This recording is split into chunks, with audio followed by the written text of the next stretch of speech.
What's up, everybody? My name is Scott Waters. Welcome to NoLifeTilMetal. It's time for a rock metal update.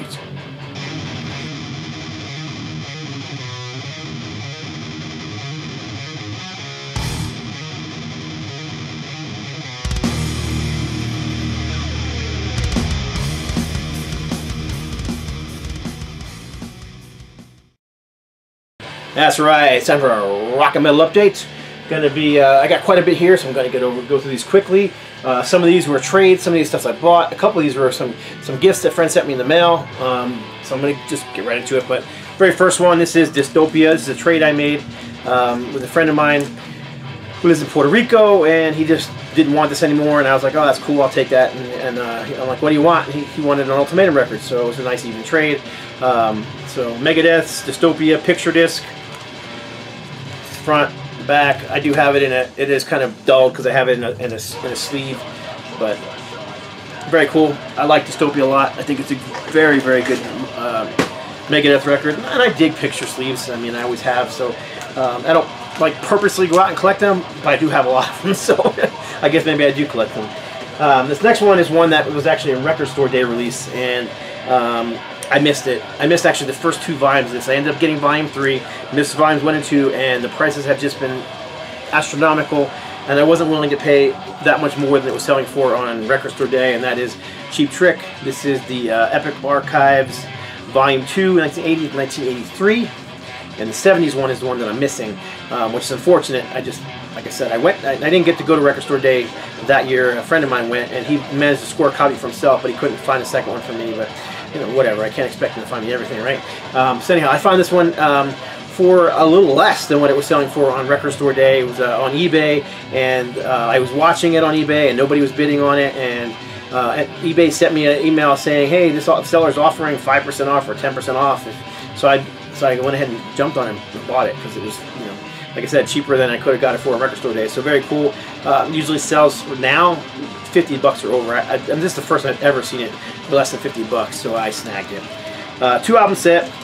It is on the white Epic label. Here's the gatefold. Lots of liner notes, which I have yet to read, but looking forward to. And I love that kind of stuff in records. And then the records are just black. They're just black vinyl, but I'm sorry, they're not black vinyl. I'm mixing them up. They are on, if I can get them out of this sleeve, which they won't be staying in these sleeves longer. I will put them in some nicer MoFi sleeves, but so there you go. Clear vinyl. I don't really care about clear vinyl or black vinyl. I frankly probably would have preferred black vinyl. It is what it is. I wasn't complaining. I got it for a good price, and that's mostly what I was looking for was a decent price on this. It's B-side tracks and, you know, rarities and live tracks and those kind of things, and there's 3 volumes in this one, and unfortunately, like I said, I only have 2 and 3, so just looking for 1. This album is brand new, 2020, definitely one of my favorites of the year. I have played this thing 10 times, and I've only had it for a couple weeks, but this is Tales of the Future Past from Mekong Delta. Generally thought of as a thrash band, but this is just pure progressive metal. They don't sound like Fate's Warning. They don't sound like Dream Theater. They don't sound like you know, any of those bands that you think of. Fate's Warning, Dream Theater. Who else is there? Queensryche. People usually listen to that kind of sound. No, they sound like Mekong Delta. Very progressive. Very German sounding to me, but very progressive. If you're into, you know, German prog rock, you might even dig this. It's, while I call it metal, and there are some very heavy moments on here, for the most part, this is prog rock. And there's no like death metal or any of that sort of stuff in here. It's heavy metal at the best. Never really pushing into the thrash metal boundaries, which may disappoint some people, but for me, I found this album to be just awesome. So, Tales of a Future Past, Mekong Delta, 2-album set. Fantastic stuff from Mekong Delta. This next one is a local band from Albuquerque, New Mexico. This is Red Mesa. This is Desert Doom, as they describe themselves. I showed this one in a car video not too long ago on CD, and I just really, really enjoyed it. So I looked to see if it was available on vinyl. It was, and I snapped a copy up. took. It's funny. I ordered it online. I ended up coming out of LA, getting stuck in LA at some, you know, mail place for almost 3 weeks. Just sat there with nothing further on the tracking, and finally it said it was on its way. So it took nearly a month to get here, but regardless, I had it on CD anyhow. It's not that big a deal, but glad to have it on vinyl. One really cool thing about this record, besides being great traditional doom metal, I'll try to remember to link the video where I did where I played some of this so you can hear it. But one of my friends plays bass and guitar and other things on this record. So there you go, right there. That's Alex Cantwell on bass, his main instrument in the band. But he also, apparently from reading the liner notes, he also plays guitar and some other things. And also Wino. Everybody knows who Wino is. Wino's a doom legend. He actually plays, he sings on one song here as a guest vocalist. So unfortunately my record got a little dinged up in the mail, sitting in the in LA for, well, you can see right there, it's got a little ding in it. But again, it is what it is, you know. I'm definitely not returning it at this point. So anyhow, Red Mesa, The Path of the Deathless. I believe it's their third album. I'm not sure if it might be the first album that Alex played on. Next one's great. It's a compilation of early material from Hyrax. So you've got Hyrax and LA Chaos. This is early Kate DePena stuff. Kate DePena, of course, being the vocalist for Hyrax, and his pre-Hyrax band, LA Chaos. So you've got a demo from 1983 for LA Chaos. You've got rehearsals from 1983 and 84 for Hyrax, and you get the 1984 demo from Hyrax. Very cool. And then this also comes with, it's not a gatefold, but it does come with a really cool, like, magazine-style booklet, which I was, with photos of the band, exclusive write-ups, liner notes. I haven't even got a chance to read it all. There's an interview with Kate in here, and pictures of demos, pictures of flyers. Really, really cool collection, and I'm really glad to have it. I'm a huge Hyrax fan to begin with. I'm a huge, you know, thrash fan, and love the whole beginnings of thrash, you know, which really got started back in the early 80s with bands like Raven and Exciter and Anvil and Venom and Celtic Frost, and then Metallica and Slayer and Anthrax and all those bands, and Exodus and whatnot. So Born in the Streets, 1983, 1984, Hyrax. Really cool compilation of their early material if you can find it on FOAD Records. Next up, more Mekong Delta. I just got into kind of a mood and was listening to a lot of Mekong Delta on vinyl and CD, and this one was missing from my collection. Looked it up, found out it had been recently reissued, so I grabbed one of the reissues. It looks just like the original. This is on the show you I like how the labels laid out on this one. So you've got the custom centering. This is 180 gram vinyl at least. Thing's friggin' tank. In the back, it's got the full R Records logo, and I love when record labels, especially these ones like, you know, that have cool logos like that, make their logo be the entire back. Kind of reminds me of the, you know, the Vertigo Swirl, which are so collectible from back in the day. Actually, there's quite a few record labels that are like that, have the very, you know, are very collectible, and part of it is those labels that have the you know, the label's identity splashed all over the back of the record. Alright. Dances of Death and Other Walking Shadows by Mekong Delta. I can't remember the year this came out. It was the 80s. It was late 80s, but still. This is definitely more of a thrash record. Still progressive, but more thrash so than their newer album. I grabbed some of the new Sadus. This is listenable records. This is Chemical Exposure. Sadus, I don't know. I've always called them a thrash band. Some people call them death metal. Yeah, they kind of fit into that gray area between thrash and death metal. Like some of the death stuff and early Possessed. I saw a discussion online the other day. People were in one of the Facebook groups I belong to. List your favorite death metal albums, and Seven Churches by Possessed was like in almost every list. And I'm like, man, I know they coined the phrase death metal, but I never thought of their music as being anything but thrash metal. Yeah, it was a bit more extreme than, you know, say, Ride the Lightning, but it was still thrash metal to me. And that's kind of how I see Sadus as well. Chemical Exposure, which was I think it was actually the second title for this album, Chemical Exposure. But it was their first album. It was released under a different title, which is the name is escaping me at the moment. I have to look it up. I'm sure one of you guys knows. And I can picture the album in my head and everything, but I just cannot picture the original title of the album. Regardless, and their second album, Swallowed in Black. These are just black vinyl, I believe. Well, and actually, I'm wrong. This is actually on a colored vinyl. And I'm a little disappointed, actually, because I thought I ordered the black vinyl, but I ended up getting a clear with red, white, let's see, red, black, and blue splatter. I mean, it's a cool looking vinyl, don't get me wrong. But I had just, for whatever reason, thought I had ordered the black vinyl. And they do have inserts with lyrics. Here's the back cover. These, I just got those two in. Haven't even had a chance to spin them yet. I mean, they came in today, literally. So, so there you go. All right, these next ones were actually came from Steve Harmless Rebel on YouTube. I'll put a link below to his channel. I recorded the VCLT video of this opening up live, and yeah, it just went to crap. So it just didn't go well. I must have had a bad night. So I'm just going to go ahead and show what he sent me instead. But so we've got Mama's Boys. This is Irish heavy metal band. At this point, this was probably, what, 84, 83, somewhere in that area. By this point, they had gone from being like a new wave of British style heavy metal band to much more melodic, much more even almost AOR in sound. And this was a promotional copy of Letting Go. And this was like one that was sent out to radio stations and whatnot.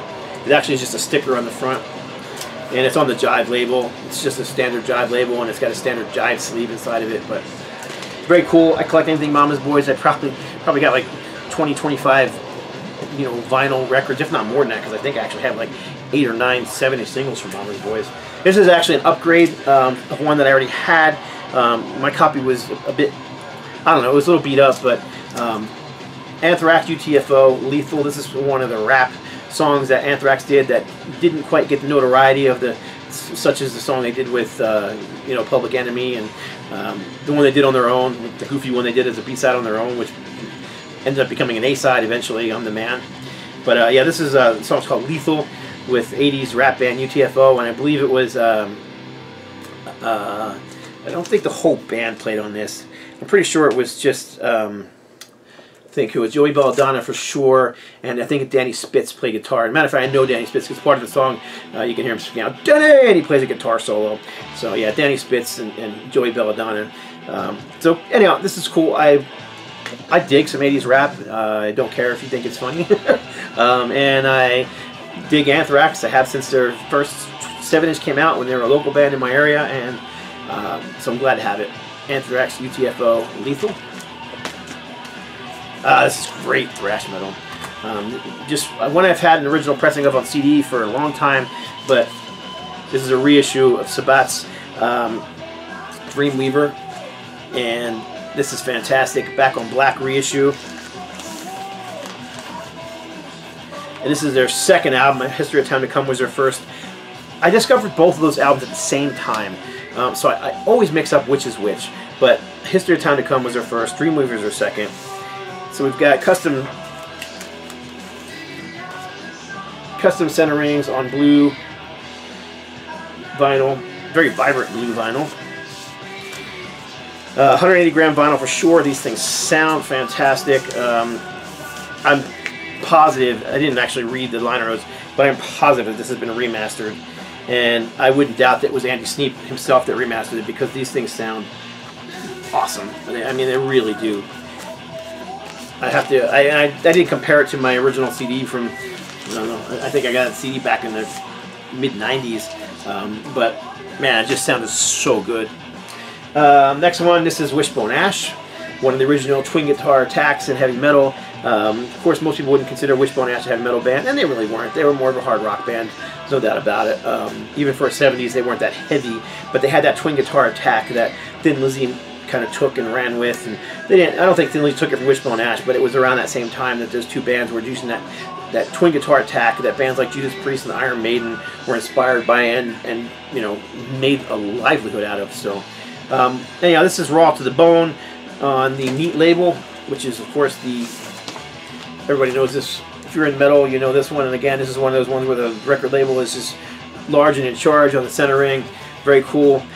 This album is very melodic, not very heavy, but still quite enjoyable. And I never owned it. And Steve asked me if I had it, and I'm like, I don't. And he sent it to me. So cool cover, great band, Wishbone Ash, Raw to the Bone. Then this next one, there's actually let me go through these two. He sent those as well, but more thrash. So this is UK thrash. I always want to call these guys German. I know they're not German, but for some reason, it's just, I think the sound here was so raw. It just reminded me of that early German stuff, you know? Early Sodom and Creator and Destruction. It was just so raw and gnarly. Anyhow, this Virus album, Pray for War, it's so raw and gnarly. You know, it's the kind of thing that would make Venom jealous. It's just that raw. You know, kind of Voivod's, you know, early sound was very raw like that too. Just very rough recording, very raw recording. Now, some people may not like that because it's, you know, especially if you're an audiophile, but if you enjoy that sound, that early 80s raw thrash metal sound that bands like Voivod and Sodom and Creator and Destruction had, then this Virus album is going to be right up your alley. Pray for War. This pressing is on Metalworks. This one's been re-released by several labels, but this is an early pressing on Metalworks Records. And then I got a few 7-inches here I'm going to show real quick. This is Cheap Trick Ghost Town. I actually do have this one. Steve asked me if I had it, and I told him I didn't. And I honestly didn't think I did. And then I went through my collection and found that I did have it. However, this is a different pressing. This is actually a white label promo pressing, and I have the original pressing. So this is the sleeve that came with the promo pressing and the original pressing, and it says backed with Ghost Town, but on the white label promo it's just got the same song on both sides. So that's really cool. If you're a Cheap Trick fanatic like me who basically collects anything by the band, then it's nice to have a white label promo pressing. This is PRISM, Don't Let Him Know. This is Canadian, I call it pop rock. You know, similar to bands like Stars or even Angel at times. Slightly progressive, but you know, it's like prog light. But I really enjoy PRISM, and this is a cool album and a cool single to have. Canadian pressing on Capitol Records, Don't Let Him Know. Another promo. This is actually called Special Olympics, to raise money for the Special Olympics. It's got a live cut of Gator Country, which I don't think was from one of their albums. I think it was exclusive to this single. Then it's got I Know What I Want by Cheap Trick and Dave Warner, What's Right. Now, I am not familiar with Dave Warner, so that's a new one to me. But yeah, Molly Hatchet and Cheap Trick, right up my alley, so very cool. And then one more Canadian band. This is April Wine. This is Enough Is Enough on the Capitol label. And finally, in this update, this one I just got as well. I actually had it sitting here for a couple days. I was going to do a live opening, and again, I did this with Steve's and screwed it all up. So this one came from the Metal Theologian Aaron, and I'll try and leave a link below to his channel too. If you have never met the Metal Theologian is awesome. He's just one of my favorite guys in the world. I love his channel. He's not just about metal, he's also about jazz, and he does a little bit of everything, but he definitely knows his underground metal. No one knows underground metal quite like him. But he showed this in one of his videos, and he said, hey, if any of you guys need this or want this, I have it. And so I'm like, I don't have that, I'd love to have it, and it's on my list. And he's like, no problem, dude, I'm sending it your way. So then he did. So this is a repressing of Leather Nun. Leather Nun's 1985 debut. Still sealed. I haven't even popped it open yet. It is, according to the front, it is on, let's see, red vinyl. It comes with an 11x17 poster. Let's go ahead and pop this thing open. I am not wearing jeans at the moment, so I'm going to have to do this. So I can't do the jeans trick. I'm just going to have to do this very carefully with the blade. Knife. Let's see if we can do this without tearing anything.